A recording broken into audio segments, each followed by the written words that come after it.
দেশের মিডিয়ায় দেড় যুগেরও বেশি সময় ধরে আওয়ামী দালালদের আধিপত্য। তাদেরকে সরানো যায়নি। কিছুদিন পর দেখব খুনিদের সবাই বাইরে আর বিপ্লবীরা সবাই জেলের ভেতর। এমন মন্তব্য করেছেন বৈষম্য বিরোধী ছাত্র আন্দোলনের আহ্বায়ক হাসনাত আব্দুল্লাহ।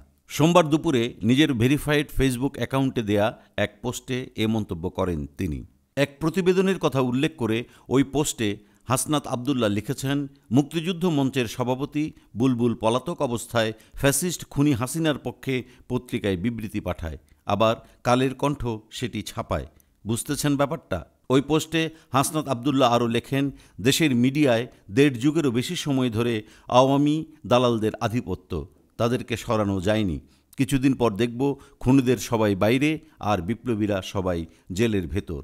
শফিক ভাই, আপনাদের সুশীলতা আপনাদের গলায় দড়ি হয়ে না ফিরুক। এর আগে গণমাধ্যমের সমালোচনা করে দেওয়া আরেক পোস্টে হাসনাত আব্দুল্লাহ লিখেছিলেন, বর্তমান আমলা ও মিডিয়া আওয়ামী অপরাধের বৈধতা উৎপাদনে সমন্বিতভাবে কাজ করছে।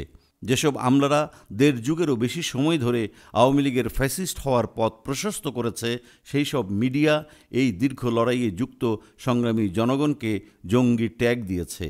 আজ তারা আওয়ামী পুনর্বাসনের জন্য উঠে পড়ে লেগেছে।